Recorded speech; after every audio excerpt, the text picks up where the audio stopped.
So, when we were in language and culture study, most of you know that we spent a number of years in the People's Republic of China doing mission work.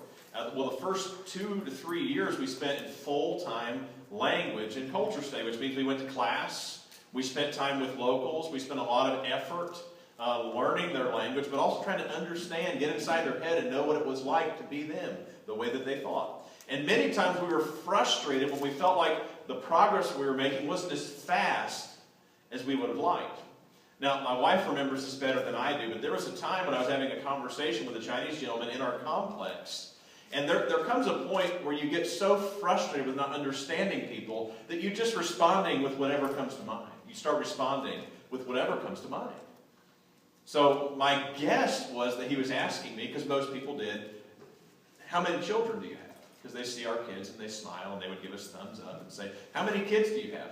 Well, apparently, unbeknownst to me, he had asked me this question, do you have any kids? Well, I misunderstood.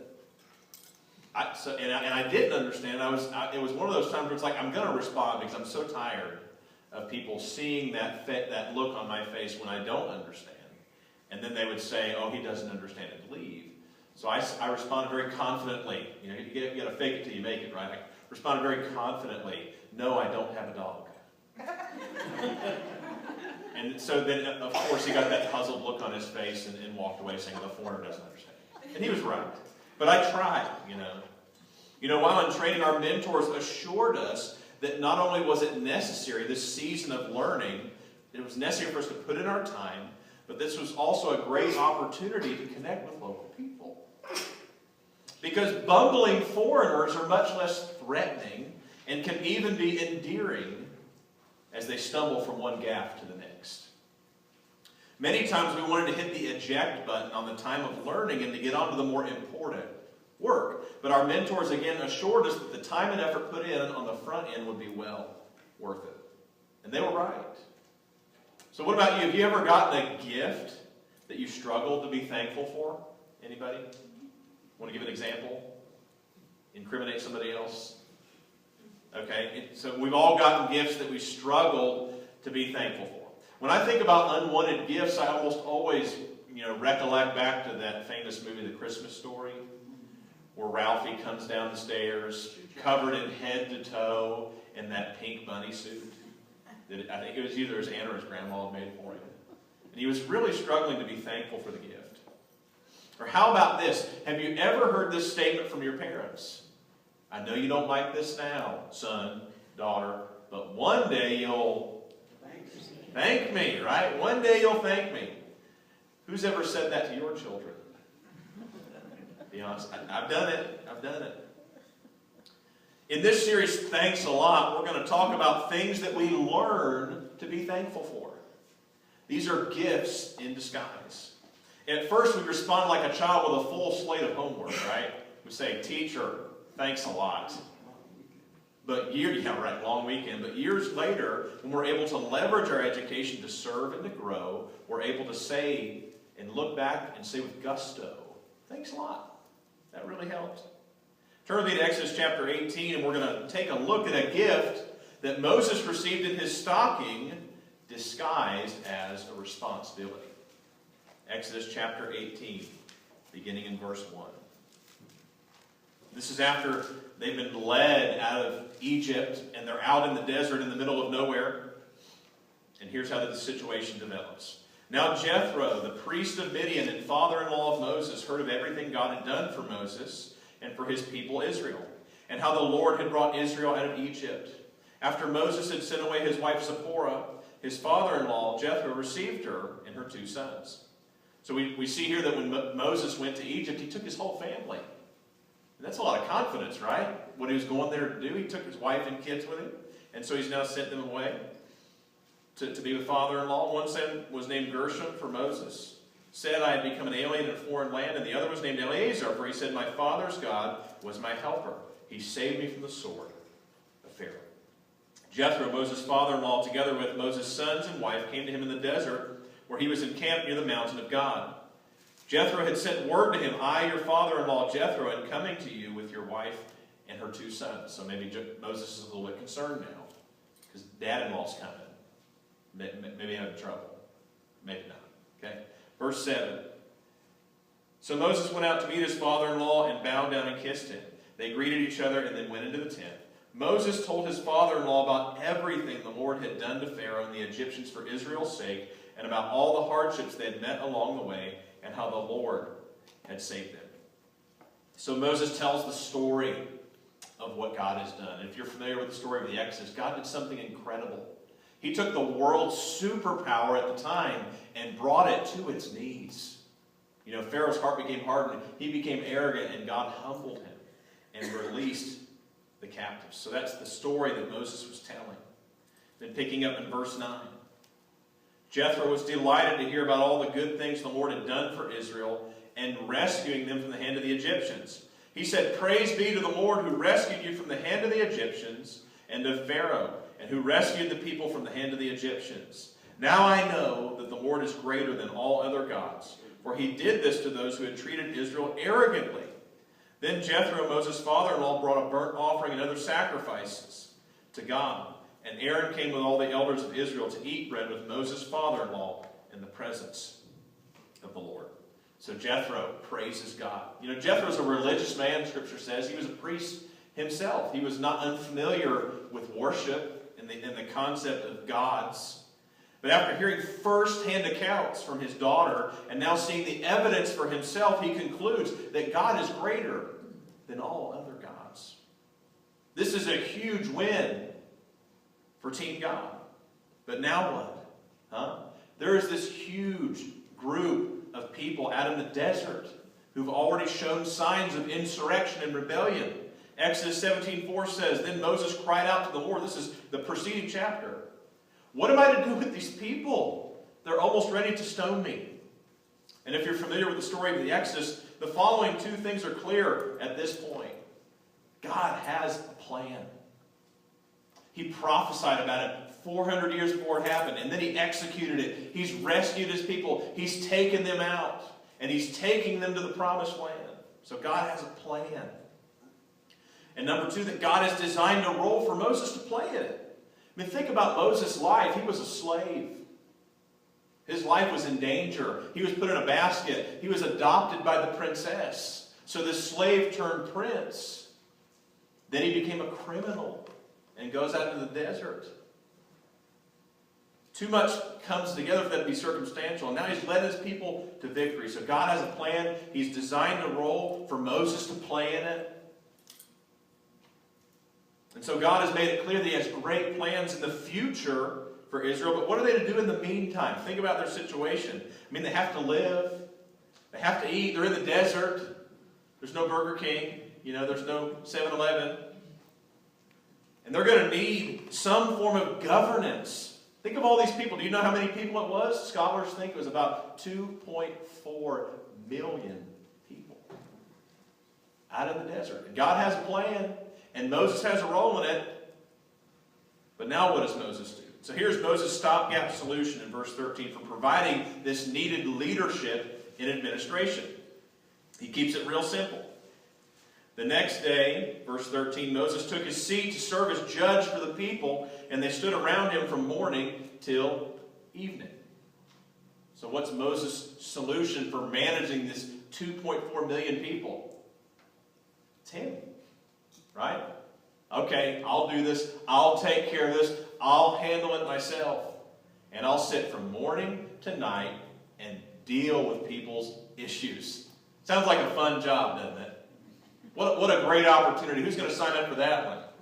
Morning till night, dealing with issues. So as someone who had not only been called by God, but who had interacted with God directly, and was his mouthpiece, Moses was the obvious choice for this role. Who else was going to fill those shoes?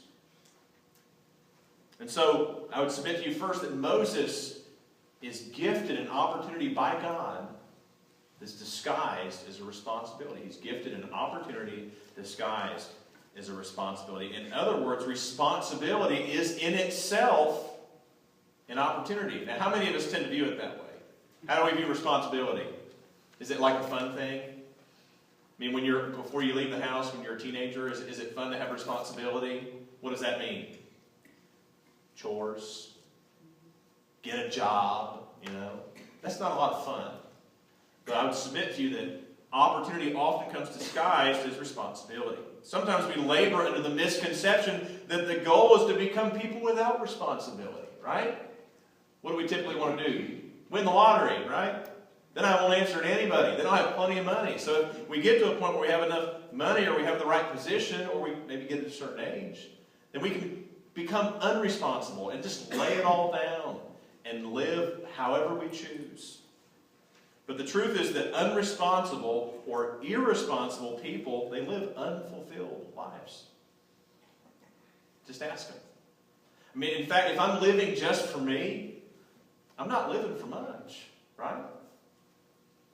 So this responsibility that Moses has been given by God is actually a great opportunity if he handles it well. Verse 14.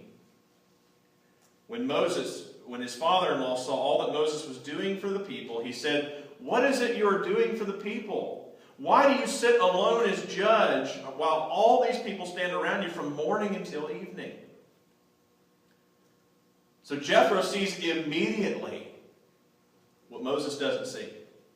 I attended a junior senior in college. Y'all still do those? You remember that? Did a junior senior, went to a little event, and I decided to go with a new hairstyle. And so what I did was I actually took my hair and I parted it right down the middle. And it was longer, so it kind of flowed over the top. And I'm glad my kids aren't here. He sounds great, right? So I'm glad my kids aren't here, but they saw this photo a couple of weeks ago, and you should have seen their faces. Their eyes got real big. Can we see that photo? I didn't bring it today. I'll bring it next week. Hold me to that. But it was awful. I mean, it was the most abominable hairstyle you can imagine. And I had this ridiculous grin on my face with my hair parted right down the middle. And, how come nobody told me, right? I mean, somebody, when they saw me, immediately said to themselves, "What is he thinking?" I mean, this photo is going to go down in infamy for the rest of his life. So why couldn't I see it? Better than now? Oh, thanks, Hal. So why couldn't I see it? When you and I look at someone else's problems, it all looks pretty straightforward, right? I mean, I can see your problems pretty clearly. As clearly as you can see mine. So why is it so complicated when they're my problems? So we see this important truth about God's role in this story. God has a plan, and he has designed a role for Moses to play in it, but God doesn't fill in all the blanks for Moses, right? Now, Moses sees the situation. He knows he's responsible, and the best he can come up with is to do it all himself. And he doesn't see that that's a problem. Isn't it frustrating for you and I when God doesn't fill in all the blanks? We know that God has a plan. We know that God's at work. We know that he's designed a role for us to play in it. But he doesn't fill in the blanks. Come on, God, make it crystal clear. But the truth is there's a big difference between taking responsibility and following instructions. What's the difference? Do you grow up when you're just following instructions? What happens when somebody stops giving instructions? Nobody knows what to do. So God is allowing space. He's refusing to fill in the blanks so that Moses will learn a lesson, which he's about to learn. Verse 15. Moses answered him, "Because the people come to me to seek God's will. Whenever they have a dispute, it is brought to me, and I decide between the parties and inform them of God's decrees and God's laws." So what's he saying? I'm doing God's work. But what's he not saying? I'm the only one that can do this, right? Come on, Jethro. You know how God's used me. You know the position that I have. You know the responsibility that I have. I'm the only one who's qualified to do this. And so Moses has a lesson to learn. Moses is afraid to abdicate responsibility, and that's a good thing, right? Couldn't we take a few more folks being willing to take responsibility? But it doesn't stop there. Is there a way for Moses to go beyond taking responsibility to sharing it? Have you ever played on a sports team where someone is taking more responsibility than is appropriate while competing? You been the role player and you've got the star who wants the ball every time and never passes? It's frustrating. You just feel like you're just playing a bit part in somebody else's story. And that's not the way it's designed, because what happens is the other team figures out who the top dog is and they double team him. Or they blitz or whatever. And they shut him down, and then there's no answer. Because you've gotten into the habit of taking all the responsibility on yourself. Verse 17. So this is what Moses is in danger of, and it's going to wear him out. And that's exactly what's about to be pointed out. Verse 17. Moses' father-in-law replied, "What you are doing is not good. You and these people who come to you will only wear yourselves out." Because, they're not going to be happy waiting in those long lines. And Moses isn't going to be happy. The work is too heavy for you. You cannot handle it alone. He's saying your leadership's not sustainable. You can't keep this up. And your leadership's not scalable. You're not going to be able to satisfy everybody. So secondly, when we don't handle opportunity well, it will begin to feel like a burden. Right? We have responsibility. It's an opportunity. We start mishandling it, and then we feel frustrated. We feel like we want to be done with it because it's become a burden. And that's what's happening to Moses. There was a time in Moses' life when the burden was so heavy he wanted nothing more than to be relieved of it. Numbers chapter 11, verses 14 and 15. He had another discouraging experience with these complaining folks. He says, "God, I cannot carry all these people by myself. The burden is too heavy for me. If this is how you're going to treat me, put me to death right now. If I found favor in your eyes, kill me. And do not let me face my own ruin." So this is a man who's struggling with responsibility. And so when we don't handle our responsibilities well, we instinctively want to be relieved of them, right? I pitched one time in Little League. It was infamous. So I was begging the coach to let me in, and I remember warming up on the sideline, and then I got in the game, and I walked 3 consecutive batters to load the bases. Could not throw a strike. And then I finally threw a strike. Or maybe it was outside, I don't know, and somebody hit it right back to me. And I threw the best pitch I'd thrown that night, and the catcher dropped it. And so I began pleading with my eyes for the coach to take me out, which he did. And my pitching career ended. So the point is when we don't handle our responsibilities well, we want somebody to relieve us of responsibility, right? And that's what's happened with Moses. And there may be some things that you and I are carrying, right? Some responsibilities that you and I are carrying that God's not asking us to carry. But there are other things that we dare not lay down. These are the things that if we don't do, won't get done. And this is a pivotal point in the history of Israel. What started out as a triumphal departure and a testimony to God's greatness could quickly descend into chaos and be a black mark on God's reputation. So walking away isn't really an option here for Moses.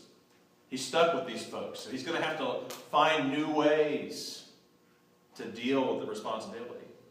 And so Jethro gives him some really good advice. Verse 19. "Listen now to me, and I will give you some advice, and may God be with you." And I believe there's some good advice for us here today as well. "You must be the people's representative before God and bring their disputes to Him. Teach them the decrees and laws and show them the way to live and the duties they are to perform." So teach.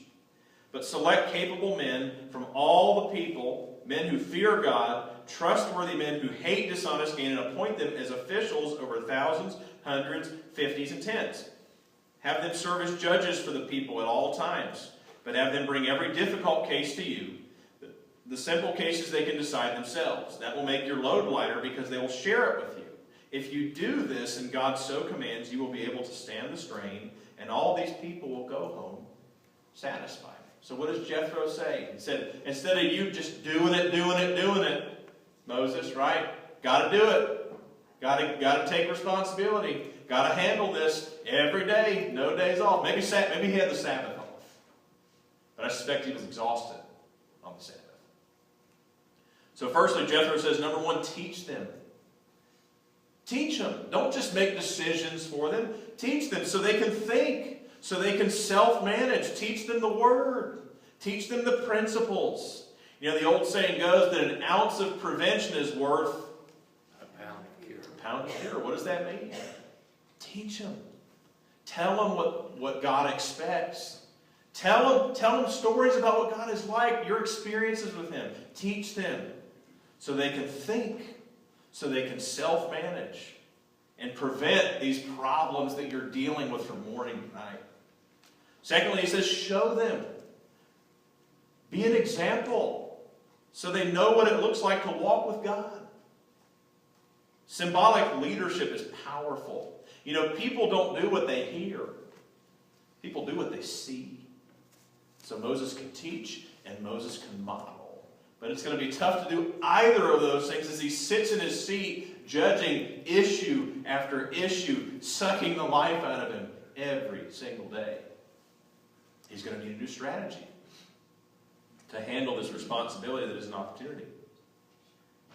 Jonathan Crane, a sociologist at the University of Illinois, talking about the power of influence and example, has looked at the effect of the number of role models in a community. Found this study fascinating.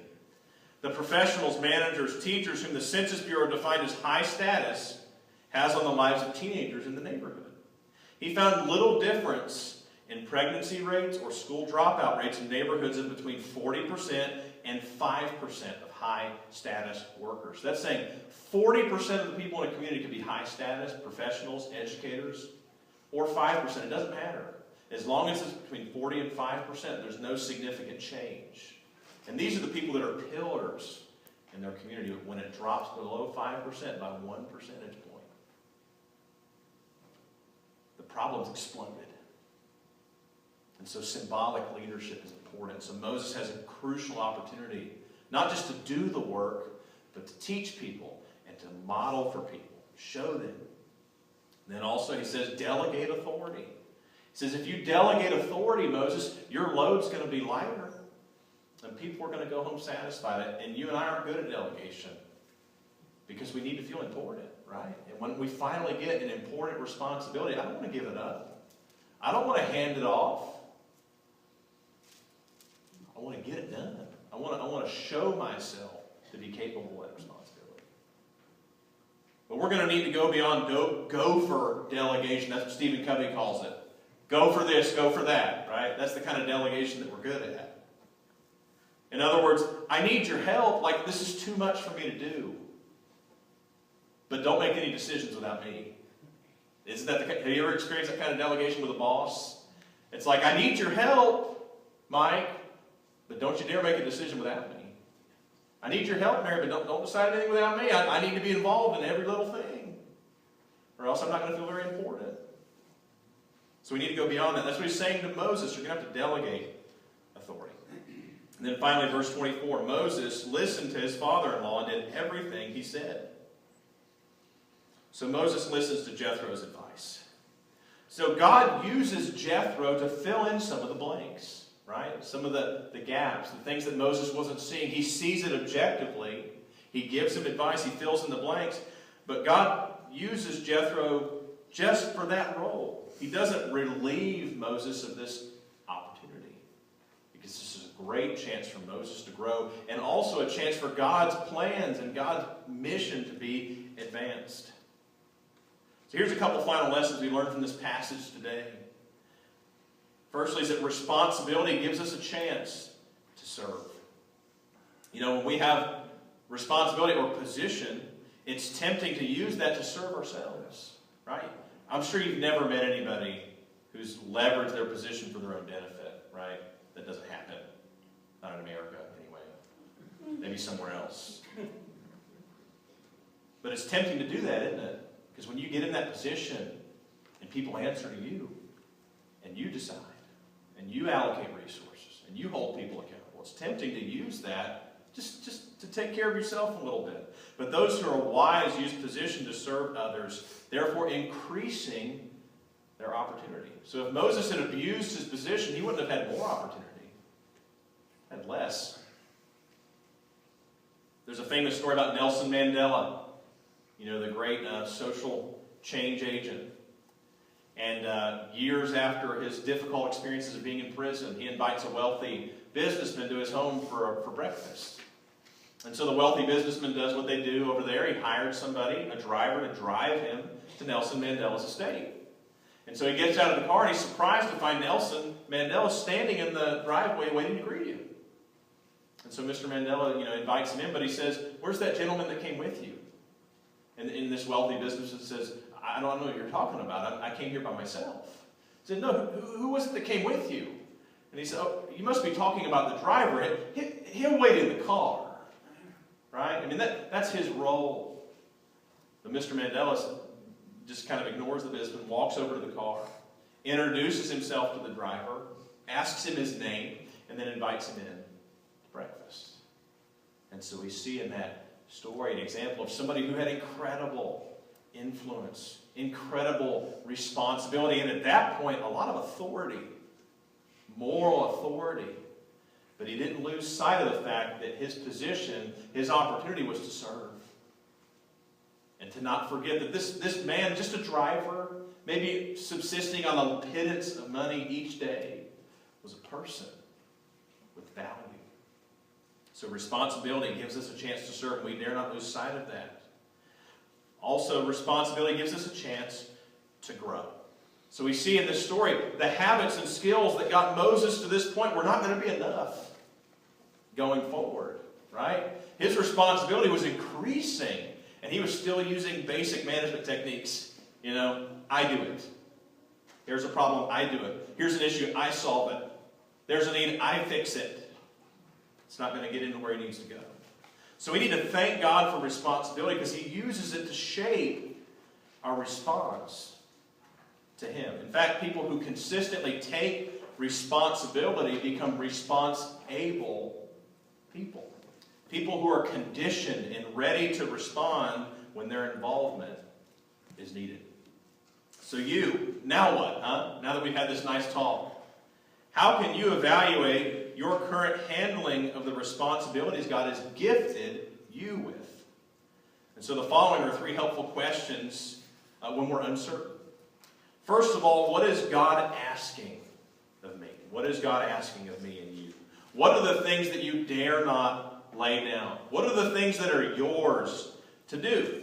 One way to help you determine this is to consider whether this is something that can be outsourced, right? That's a pretty popular concept right now. I'll outsource that. I'll just hire a subcontractor to do that. I don't need to handle that myself. I'll outsource it. So how do we determine if this is something that God's given you personally to handle or to be responsible for? Can exercise be outsourced? Can you hire somebody to exercise? Wouldn't that be nice? Okay, you go exercise for me and then I'll reap the benefits. Can healthy eating be outsourced? Not really, right? I mean, it's you, it's your mouth, it's your hands. What about parenting? Can that be outsourced? We try, right? Have a little screen time, right? Go talk to your mother. Go talk to your aunt or uncle. We try, but can parenting really be effectively outsourced? What about financial management? Can you hire somebody to manage your money? Yeah, but it's your behavior that gets you in trouble. It's not the manager. I mean, the famous saying is you can't talk your way out of a problem that you behave your way into, and that's where we get stuck, right?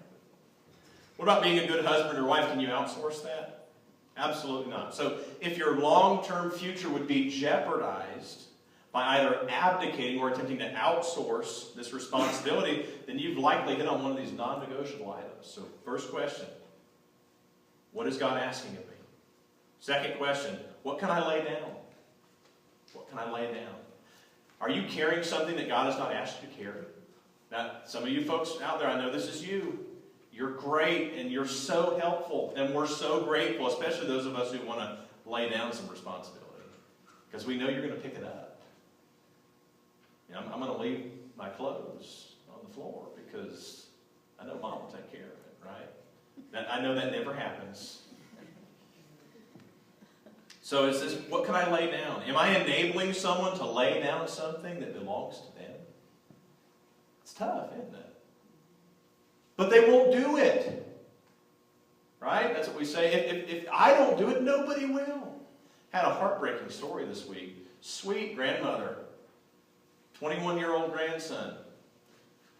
not at all appreciative, verbally abusive to Grandma, doesn't pay a dime toward the bills.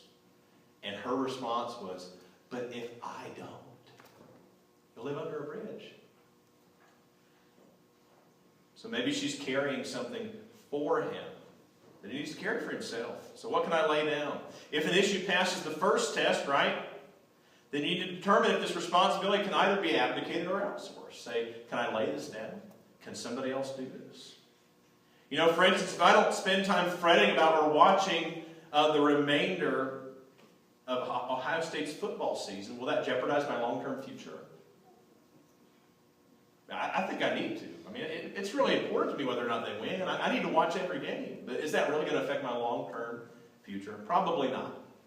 But if my wife and I, another example, if we opt for screen time over FaceTime, most all the time, is that going to affect our long-term future? You better believe it. Very likely. So what is God asking of me that I cannot lay down? And then what are the things that I can lay down? And then lastly, what can I share? What can I share? Am I carrying something alone that belongs to somebody else too? Or maybe is somebody carrying my share? Something's out of balance. We need to work together. You know, responsibility is a little bit like investments. When it's spread around evenly, capacity grows. What do I mean by that?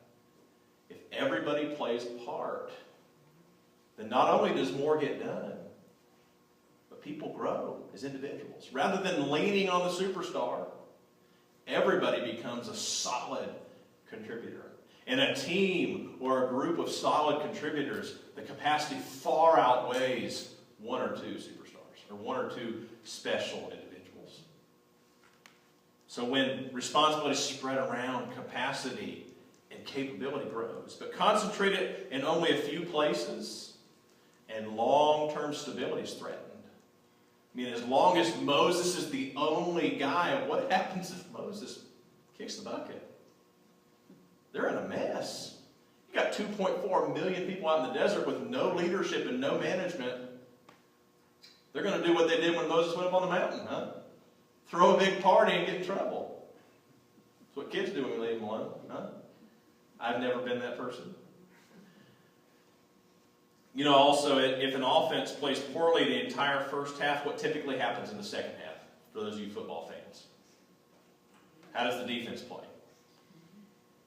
I mean, if the offense, 3 and out every series for an entire half, how does the defense play in the second half? Exhausted. Wear them down, right? That's what Alabama makes me so mad. Alabama's so good because that's what they do. They wear people out. They just wear them down by the end of the game. It's because it's unbalanced, right? You're leaning too heavily on one group of individuals. It's not balanced. So, you know, Mike Rowe has become a pretty popular, almost like a philosopher. He did the show Dirty Jobs. He's a real advocate for people not necessarily needing a piece of paper, but maybe doing some trade work and actually doing quite well. But he says, most people don't recognize opportunity because it comes dressed in overalls. It looks like work. And that's a critique of our society. It's a critique of myself. What if we could be people who recognize responsibility as an opportunity to grow? What if we could recognize responsibility as an opportunity to serve? What if we could use burdensome responsibilities as an opportunity to evaluate? If we just say, you know what? My burden feels a little heavy right now. So either one or two things is true. I'm not carrying it well, or maybe I'm carrying something I shouldn't be. Or maybe I'm carrying something alone that I shouldn't be carrying alone. So burdensome responsibilities can give us a chance to evaluate. And maybe I'm not carrying this right, or maybe I shouldn't be carrying this. And then also, when it comes to people that we're responsible to influence, are we teaching, or are we just doing? Right? Are we teaching, or are we enabling? Are we showing? Are we modeling? Or are we just taking care of it ourselves? And are we delegating? Not just responsibility, right? Do this, do that, obey instructions. Let's do the same thing that God did for Moses, huh? God had a plan for Moses. God has a plan for us. God had designed a role for Moses. In your life, you play a pretty important role, don't you? But he's not going to fill in the blanks. And that frustrates us because we wish, just tell me what to do, God. Don't hand me responsibility. Hand me a list of instructions. I can handle that. Let's not rob ourselves or others of the opportunities that God is calling them to leverage for their own growth, for His glory, and for the eternal benefits of others. Pray with me. God, we're so grateful for this story and for what it teaches us. And we're so thankful for Moses' character and that he recognized, God, the importance of what you had asked him to do. And that he was so diligent and so studious, God. But the way he was going about it wasn't going to last. And people weren't going to be taken care of. So I'm so grateful that you sent Jethro, his father-in-law, who had the courage to speak up and to say what he saw. He saw it so clearly. It was so obvious to him. And we're thankful that Moses was willing to take his advice. And God, as we think about our lives, and we think about the things that we're carrying, God, help us to have the courage to not lay down the things that are ours. Help us to have the courage, God, to lay down the things that somebody else needs to carry. And then also, God, give us the wisdom to know how to partner with others to get things done. We do want to take advantage, God, of these opportunities that come disguised as responsibilities so we can grow into the people that you've called us to be and we can make a difference in our families and our workplaces and in our community. It's in Jesus' precious name I pray.